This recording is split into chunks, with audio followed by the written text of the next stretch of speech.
Bon matin tout le monde. Bienvenue à cette capsule. Donc, toujours dans notre profession de foi, 1689. J'y fais moins référence spécifiquement, mais c'est des thèmes qui étouffent tout le temps. Donc, ce matin, on va parler un peu de la foi dans le processus du salut. Fait que, on va lire deux textes pour commencer. On va lire Romains 3, 21 à 31. Romains 3, les versets 21 à 31. Mais maintenant, sans la loi est manifestée la justice de Dieu, à laquelle rendent témoignage la loi et les prophètes.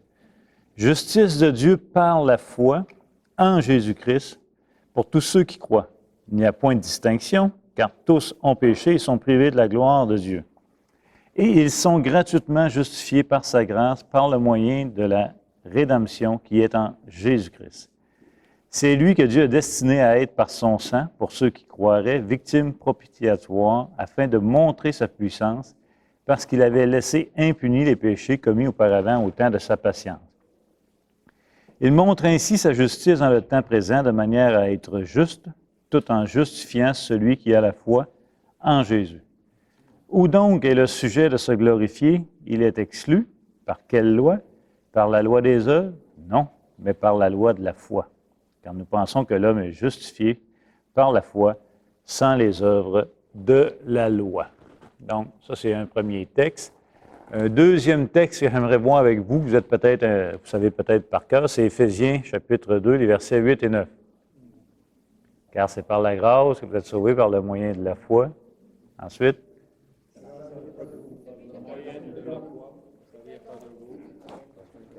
afin que personne ne se glorifie. Donc, si je vous pose la question suivante, est-ce que c'est parce que vous avez la foi que vous êtes justifié?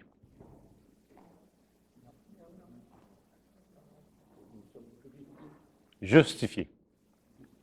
Est-ce que c'est parce que j'ai la foi que je suis déclaré juste? Non, c'est par la grâce.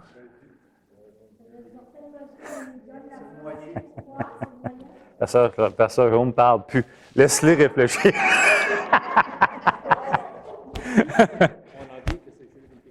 On a dit que c'est juridique. Écoutez, ce n'est pas parce que vous avez la foi que vous êtes justifié. Encore une fois, puis on va taper encore un petit peu sur le clou. Pourquoi vous êtes justifié? Parce que Jésus-Christ est mort à la croix. Il l'a déclaré. Plus précisément, on l'a vu pendant 3 semaines. Vous êtes déclaré juste. Sur quelle base vous avez été déclaré juste? Oui? OK. L'obéissance active, l'obéissance passive. OK? C'est ça votre base de la justification. Ce n'est pas la foi. C'est tellement important. Il faut les caser un petit peu. Je vous le dis, il faut les caser un petit peu. Pourquoi vous êtes justifié? Bien, c'est à cause de l'imputation de la justice de Christ à votre compte. Et cette imputation-là, c'est son obéissance active et passive. C'est juste à cause de ça que vous pouvez être déclaré juste devant Dieu. Ce n'est pas parce que vous avez la foi que vous êtes justifié. Si vous pensez ça, vous allez être centré sur vous et votre foi selon ce que vous allez l'évaluer pour votre vie chrétienne devant Dieu, pour votre justice devant Dieu. Ce n'est pas une bonne idée. Vous êtes déclaré juste devant Dieu sur la base des imputations. Celle de Christ à votre compte, son obéissance active, son obéissance passive. OK? On revient à ça, c'est important. On va y aller, on va y aller. Est-ce que la foi est la cause de notre salut? Non plus. C'est la grâce qui est la cause de notre salut. C'est une faveur imitée, car c'est par la grâce que vous êtes sauvés.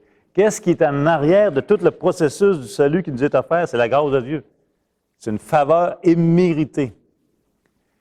Ça aussi, c'est important. Maintenant, qu'est-ce que la foi dans le processus de notre salut? Pasteur Jérôme l'a dit tantôt, c'est le moyen. C'est l'outil, si vous voulez. C'est le moyen par lequel Dieu nous impute la justice de Jésus-Christ, stimulé par sa grâce. Okay? C'est un moyen d'accéder. Romains 4,16 dit ceci. Il va dire, c'est pourquoi les héritiers le sont par la foi, pour que ce soit par grâce. Donc, il dit, c'est pourquoi les héritiers le sont par la foi. La foi est le moyen. Puis là, il va rajouter, pour que ce soit par grâce. Donc, pour que la justification demeure une grâce, il n'y a qu'un seul moyen compatible pour la recevoir. Cette justification-là, c'est la foi. Le moyen, c'est la foi. Et la foi n'est donc pas un acte contributif au salut. En d'autres mots, elle n'est pas considérée comme une œuvre contributive au salut. La foi n'est pas considérée comme une œuvre contributive.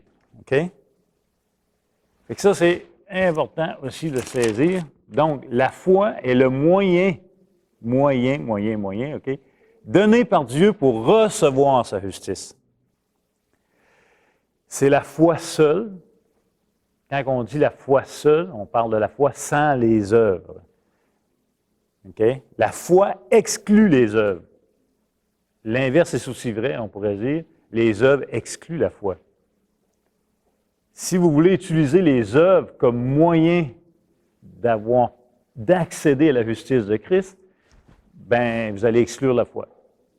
Mais si c'est par la foi que vous prenez que le moyen pour accéder à la justice de Christ, vous excluez. Ça exclut les œuvres. Donc, la foi n'est pas contributive. Okay? Elle ne contribue pas, elle ne rajoute pas quelque chose pour être méritoire au salut. Elle va là-dessus? OK? Donc, c'est-tu parce que vous avez la foi que vous êtes déclaré juste? Non. Ça nous aide. C'est le moyen. Gardez en tête le moyen. Quand c'est par la foi, vous êtes sauvé par le moyen. Quand c'est par la grâce, vous êtes sauvé par le moyen de la foi. OK? Pousse? Ça paraît très compartimenté, mais la justice, là, comme Pasteur Jérôme disait, c'est la doctrine que toute l'Église tient debout ou s'écroule. Gardons les choses dans leur place, surtout sur la justification. OK? Parce qu'il y a des journées où vous allez dire, je n'ai pas la foi pantoute. C'est bien beau pas avoir la foi cette journée-là, si ça a été déclaré juste, ça n'a rien à voir. Vous comprenez? Bien important. Maintenant, comment je dirais bien ça? Quand on lit les Écritures, on va voir, par exemple, celui qui croit en moi à la vie. Jésus va dire, celui qui croit en moi à la vie. Mais le mot croire dans les Écritures et le mot croire dans notre langage québécois, c'est un peu différent. Fait qu'on va voir un petit peu les trois, je ne dirais pas les trois étapes de la foi, mais ça ressemble à ça. Il y a un processus dans la foi. C'est un moyen que Dieu nous donne, mais il évolue un petit peu, on va le voir. Il y a la connaissance, il y a l'approbation, qui serait croire, si vous voulez, et il y a la confiance. OK? Maintenant, il est nécessaire d'avoir une connaissance des faits de Jésus-Christ. C'est la première étape. Romains 10, on est dans Romains, on va aller le lire. Romains 10, 14, 17. Parce que moi, j'ai été élevé dans une famille très pratiquante, catholiquement, et le mot foi était cité dans la maison comme qu'on peut parler du hockey aujourd'hui, les amateurs de hockey. Fait que ma mère ou mon père, ma mère surtout disait souvent, faut que tu ailles la foi, si tu as la foi, la foi. Fait que, c'était un concept, la foi, que j'entendais énormément, mais c'était un concept que je ne savais pas trop c'était quoi finalement. Je savais que si j'avais la foi, c'est supposé de marcher, mais je ne sais pas trop c'est quoi avoir la foi. Fait que je disais, j'ai la foi, mais... Fait qu'il faut un petit peu... il y avait un petit concept, c'était un peu vague, si vous voulez, mais il faut être précis avec la foi. Romains 10, On a dit les versets 10 et 14 à 17. Il dit, comment donc évoqueront-ils celui en qui ils n'ont pas cru? Et comment croiront-ils en celui dont ils n'ont pas entendu parler? Et comment en entendront-ils parler s'il n'y a personne qui prêche? Et comment y aura-t-il des prédicateurs s'ils ne sont pas envoyés, selon qu'il est écrit qu'ils sont beaux les pieds de ceux qui annoncent la paix, de ceux qui annoncent de bonnes nouvelles? Mais tous n'ont pas obéi à la bonne nouvelle. Aussi, Ésaü dit-il, Seigneur, qui a cru à notre prédication? Ésaïe.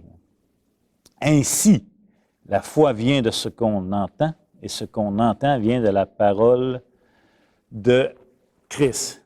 Donc, première étape, c'est une connaissance. En d'autres mots, nous, c'est un petit peu moins pire. La plupart ici, on a toute une certaine âge. Là. Mais si vous allez vers des plus jeunes qui n'ont aucun héritage christianiste au Québec, là, présentement, je ne suis pas en train de parler d'un autre pays, et que vous leur parlez de Jésus, ils vont peut-être dire Jésus. Jésus, Jésus, Jésus. De qui tu parles? Ce qu'il a fait. Donc, vous allez lui donner une connaissance, qui est la première étape. Vous allez lui parler à cette personne-là de la vie de Jésus, de son œuvre, de sa mort, de sa résurrection, etc. Donc, il reçoit une connaissance. C'est la première étape. Tu ne peux pas être sauvé si tu ne passes pas par cette première étape-là d'entendre l'Évangile, d'entendre l'œuvre et les faits de la vie de Jésus-Christ. Vous me suivez? Première étape, tu entends. C'est la connaissance. Pour certains, c'est une connaissance qui est rappelée. Pour certains, c'est carrément une nouvelle connaissance. Ah, ouais? Ouais, c'est ça. Ah, j'ai jamais entendu ça. Ben, je te le dis, là. Je te le dis. Donc, ça, c'est la première étape. Mais entendre l'Évangile, ça ne sauve personne. Si vous nous dites, oui, ça sauve, bien, je suis sûr, on va me croiser les doigts, vous avez au moins prêché l'Évangile à une personne qui ne s'est pas convertie encore. Ça se peut-tu? Juste dans nos familles. Ils l'ont entendu. Est-ce qu'il faut le dire différemment? Est-ce qu'il faut le dire, il faut parler mieux en le disant? Non, non. Ils entendent. Ils ont entendu. Ils ont une connaissance sur la chose qu'on proclame. Mais ça, ce n'est pas suffisant pour sauver. Donc, la connaissance des faits relatifs à la vie de Jésus, à la mort, à sa résurrection de Jésus, etc., ça ne suffit pas. Par exemple, je vais vous donner deux exemples vitement. Romains 1,32, je vais vous le lire. Il dit, « Et bien qu'ils connaissent le jugement de Dieu, déclarant dignes de mort ceux qui commettent de telles choses, non seulement ils le font, mais encore, ils approuvent ceux qui les font. » Regardez bien, il dit, non seulement qu'ils connaissent le jugement de Dieu. Ici, il est en train de parler de l'autre histoire, qui connaissent la loi de Dieu, qui connaissent le jugement qui déclare digne de mort. Ils le connaissent, ça. Non seulement ils le connaissent, mais ils le font, contraire, puis ils approuvent même ceux qui le font. Fait que la connaissance, c'est pas suffisant. Élie. Souvenez-vous d'Élie avec les prophètes de Baal. Hein? Bon, Baal, avec Jézabel, il avait tué les prophètes d'Israël. Fait qu'Élie, il y a le test du feu, là, vous vous souvenez? Tu sais, il fait venir tous les prophètes, sont, je pense, 250 ou 450, puis Élie sur son bord, 2 taureaux, Les prophètes de Baal, le but c'était quoi? Vous allez savoir, Israël, aujourd'hui, qui c'est qui est Dieu? C'est qui le Dieu? Le vrai Dieu. C'est ça. Il a proposé au peuple, je vous propose une affaire. Vous allez savoir aujourd'hui que ce test-là, qui est le Dieu? Est-ce Baal ou est-ce l'Éternel? Il a dit, OK, bon test, tout le monde est là. Fait que les prophètes de Baal, tout un avant midi de temps, font des incantations, etc. Rendu autour d'Élie, il fait némoyer toute la patente. Pouf! Dans un souffle, tout est consommé. Les pierres. Le texte nous dit même que les pierres sont consommées. C'est quoi? Chez nous, ça ne consomme pas d'un feu. Ça a été tout qu'un miracle, toute une manifestation. Et qu'est-ce que le peuple a constaté? Et qu'est-ce que le peuple a connu? Que l'Éternel est le Dieu. Et tout le peuple a reconnu que c'est, ben, coudonc, aujourd'hui, on a appris de quoi? Ben, c'est l'Éternel qui est Dieu. Mais ça s'est arrêté là. Ça s'est arrêté là. Est-ce que le peuple détourner. Est-ce que le peuple s'est mis à vivre des paroles de l'Éternel? Non, pas nécessairement. Connaissance, première étape. Néanmoins, ça te prend cette première étape-là. Si tu n'entends pas l'Évangile, tu n'iras pas plus loin. Vous me suivez? Bon, ça va bien. Avez-vous déjà entendu parler que le sport, c'était bon pour la santé? On va arrêter là. OK. Oh là là. En passant, t'entends, tout le monde peut entendre une vérité, et selon la vérité que tu vas entendre, tu vas prendre des orientations différentes. Regardez l'avortement. L'avortement, proprement dit, c'est la cessation volontaire de la vie qui se développe dans le sein d'une mère. OK? Tout le monde est d'accord là-dessus. Pro-choix, pro-vie, ont la même et sont d'accord que oui, un avortement, c'est une cessation volontaire de la vie de l'enfant qui se développe dans le sein de la mère. Tout le monde est d'accord là-dessus. Néanmoins, il y a du pro-choix et pro-vie. Avec la même source, avec la même... Il y en a qui disent, non, moi, je suis pro-choix, il faut garder le choix d'avoir cette interdiction. C'est une parenthèse. Anyway. OK. Le deuxième point sur la foi, je vais l'appeler assentiment ou approbation, ou plutôt croire. Maintenant que j'ai entendu que l'Évangile, est-ce que je vais y croire? Est-ce qu'en d'autres mots, est-ce que je vais déclarer ce que j'ai entendu vrai? Il faut passer par là. Pas le choix. Nicodème, Jean 3, 2.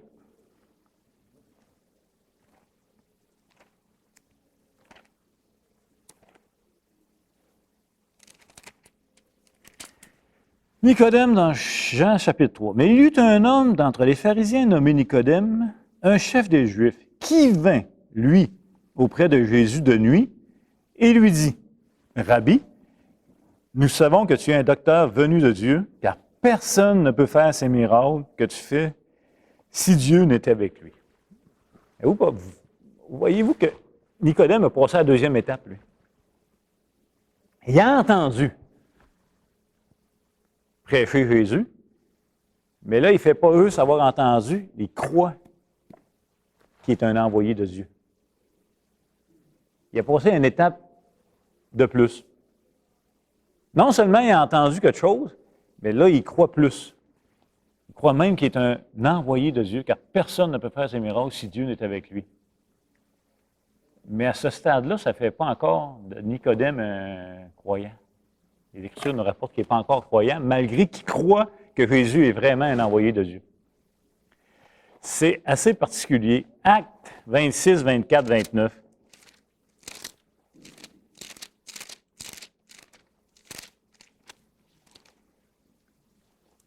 Actes 26 plutôt, excusez, 24, 29. Moi, j'ai un de mes amis qui me dit constamment qu'il croit que la création, ce n'est pas le fruit de l'évolution. Il croit qu'il y a quelque chose de supérieur, qu'il y a une puissance, qu'il y a quelque chose. Mais il n'est pas encore passé à l'étape du salut. OK. On va lire les versets 24-29. Comme il parlait ainsi pour sa justification, Festus dit à haute voix, « Tu es fou, Paul. Ton grand savoir te fait déraisonner. » « Je ne suis point fou, très excellent Festus, répliqua Paul. Ce sont au contraire des paroles de vérité et de bon sens que je prononce. Le roi est instruit de ces choses, et je lui en parle librement, car je suis persuadé qu'il n'en ignore aucune, puisque ce n'est pas en cachette qu'elles se sont passées. Crois-tu au prophète, roi Agrippa? Crois-tu au prophète, roi Agrippa? Ici, c'est crois-tu à l'Ancien Testament, littéralement. Et Paul dit, je sais que tu y crois. Et Agrippa dit à Paul, tu vas bientôt me persuader de devenir chrétien. Il semblerait qu'il n'est pas encore converti à Jésus-Christ, notre monsieur le roi. Mais néanmoins, il croit aux Écritures. Il y a la deuxième étape, si tu veux, mais il manque encore quelque chose. Mais c'est inévitable qu'il faut que tu passes par là. Et c'est un bon test pour nous. Pour être sauvé, il faut croire l'Évangile, mais croire n'est pas suffisant pour être sauvé. On va passer à la dernière étape. C'est un bon étape pour s'auto-évaluer chacun de nous. Surtout ceux qui ont été élevés dans des familles chrétiennes ou qui viennent à l'Église depuis qui connaissent la recette par cœur. Qui est Jésus, mon sauveur? C'est quoi qu'il faut croire pour être sauvé? Il faut croire que Jésus est mort pour mes péchés, parce que je suis un pécheur, enseveli, ressuscité le troisième jour. Pas suffisant. Savez-vous pourquoi? Parce que tu n'es pas en coin de croire. Tu n'as pas la foi qui sauve. Tu as la foi en un plan. Tu as la foi en un programme. Ça ne sauve personne, un programme. Ça ne sauve absolument personne. En passant, je pourrais demander, vous avez eu la foi en quoi pour être sauvé? Si vous répondez, ça ne va pas bien. Parce que ce n'est pas en quoi. C'est en qui. Ce n'est pas en un programme. Ce n'est pas en quelque chose. C'est en une personne. That's it. C'est vraiment une personne. OK. La troisième étape, c'est vraiment la confiance. C'est vraiment la confiance. Tu as entendu connaissance. Tu crois que cette connaissance est vraie. Maintenant, tu vas-tu faire confiance? On entend, la première, encore une fois, on entend ce qu'il a fait. C'est une connaissance que j'entends sur les faits de sa vie. Deuxièmement, je reconnais que c'est vrai, ces faits-là. Donc, je crois que c'est vrai, j'approuve ce que j'entends. La troisième, je vais lui faire entièrement confiance pour mon salut. En d'autres mots, tout va dépendre de lui maintenant.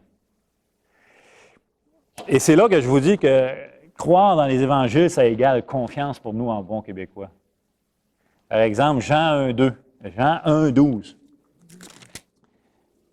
Jean 1,12, je vais vous lire ça. Mais à tous ceux qui l'ont reçu, à ceux qui croient en son nom, elle a donné le pouvoir de devenir enfants de Dieu. Fait que le croire dans les évangiles, il n'utilise pas le mot confiance. Il ne s'est pas marqué si tu fais confiance en Jésus-Christ, tu seras sauvé, comme nous, on est habitué de dire. Mais pour bien comprendre, on va utiliser le mot confiance, il n'y a pas de problème. Il n'y a pas de problème. Donc, lorsqu'on dit à quelqu'un, veux-tu mettre ta confiance en Jésus-Christ?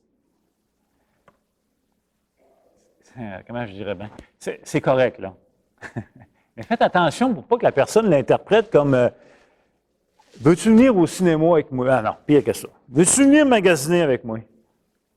Ah, ça ne tente pas tant d'aller magasiner avec toi, là. Ah non, fais-moi plaisir. Si tu viens, ça va me faire plaisir. Accorde-moi cette faveur-là de venir avec moi.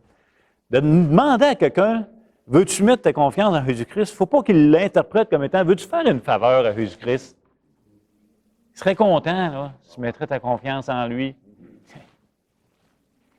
Dieu a vraiment besoin de toi pour survivre. Tu sais, pardon? Aïe,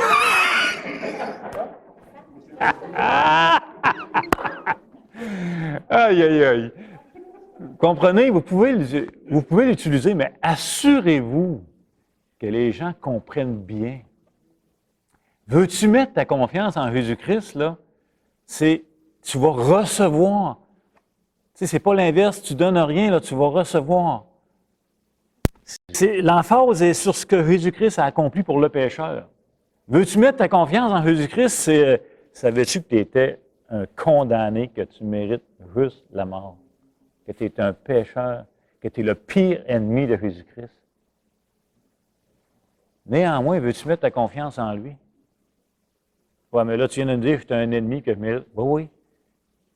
C'est pour ça qu'il faut que tu mettes ta confiance en lui. Parce que lui peut faire de quoi pour toi, ennemi?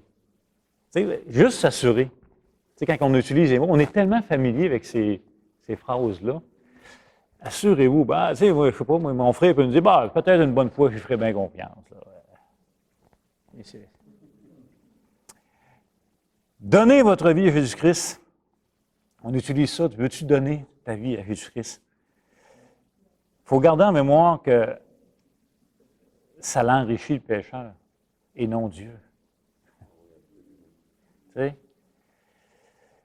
Vous êtes, encore une fois, donner notre vie à Christ, ce n'est pas d'accorder une faveur à Dieu, c'est l'inverse, là. Juste s'assurer que quand vous prêchez l'Évangile, quand vous témoignez l'Évangile, que les mots prennent leur vrai sens biblique. OK? C'est important. Tu sais, si vous dites à quelqu'un, veux-tu donner ta vie à Jésus-Christ, tu vas lui donner comme un cadeau. Tu sais, la grâce est méritée de Dieu vers le pécheur, et non l'inverse. Il faut juste faire attention. Tu sais. Dans la religion, dans le fond. La religion, c'est faire de quoi pour dire ça? Mm-hmm. Veux-tu te faire un cadeau? Donne ta vie au Seigneur. OK. Maintenant, encore une fois, donner notre vie, littéralement, là, quelqu'un qui donne sa vie à Jésus-Christ, là, c'est de se faire mettre à mort. C'est de se faire mettre à mort. Il n'y a pas d'autre moyen d'aller vers Dieu que de passer par la mort. Il va te crucifier, mon homme. Il va te tuer. Sa loi te tue, te condamne. Donc, en passant, le mot confiance en anglais, moi, je ne suis pas bon, mais je l'ai écrit. Trust. Ça se peut-tu, ça? Oui, quand on dit je te trosse pas, ça veut dire quoi, ça? Mais trust, c'est le mot fiducie aussi. Fiducie. Fiducie. Une fiducie.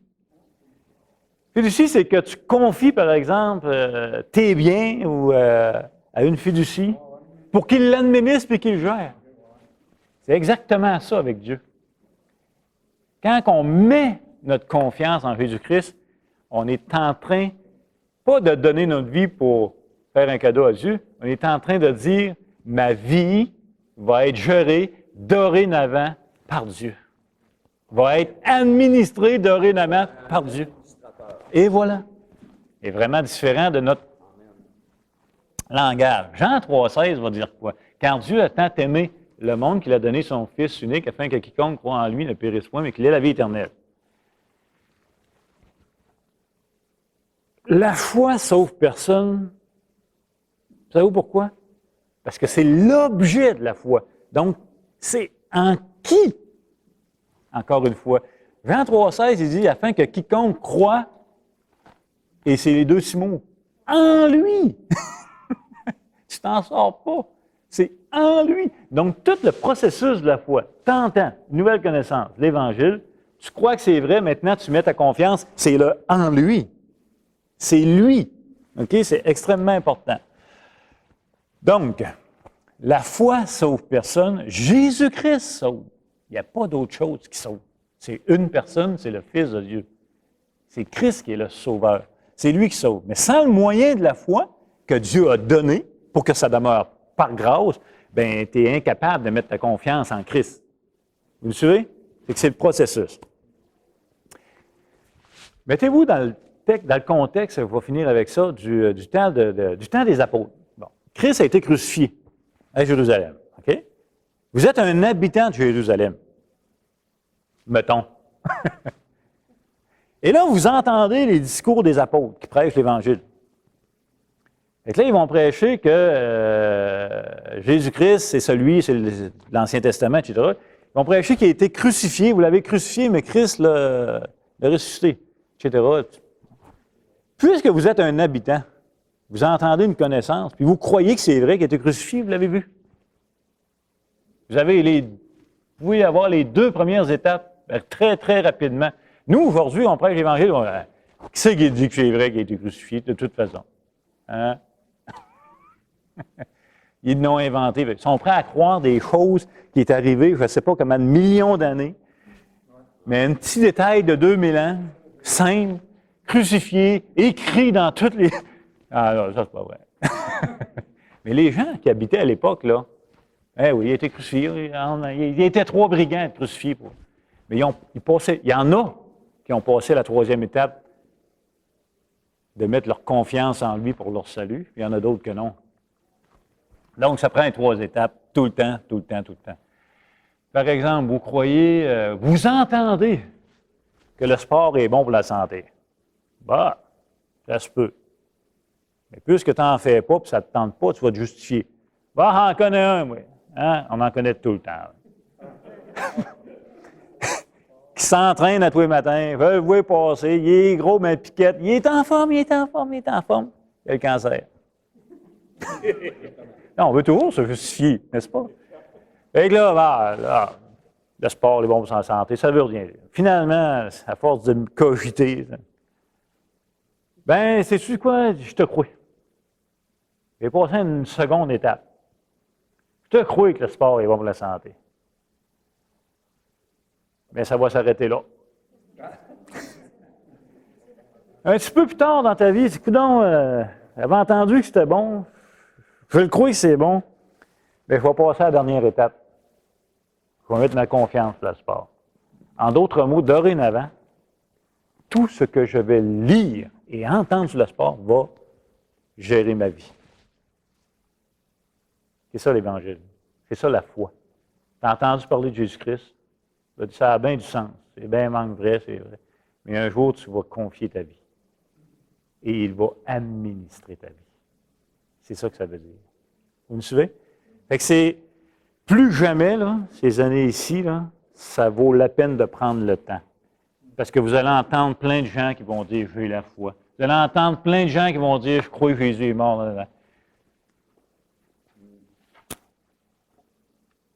Si Christ n'est pas gestionnaire de notre vie, peut-être que vous n'êtes pas régénéré.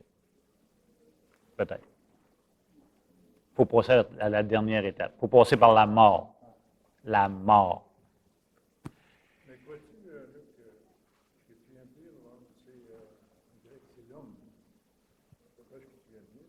C'est l'homme qui a la connaissance, toutes les étapes pour venir à Dieu. Maintenant, on sait que le salut vient de Dieu. C'est lui qui justifie. Mais, supposons que tu le donnes à quelqu'un n'importe qui ailleurs, et tu lui parles du Seigneur. Mais ça te frappe. Vois-tu? Il n'est pas encore rendu à les étapes que tu viens de nommer. Mais crois-tu que le Seigneur lui-même peut l'emmener là?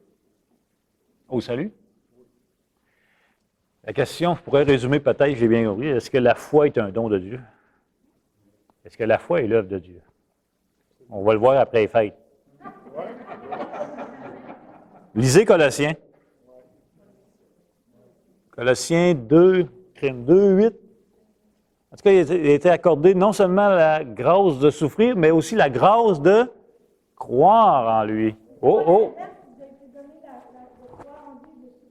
En tout cas, il y a la grâce. En tout cas, c'est un bon verset. Hey, joyeux Noël! On se voit après les fêtes.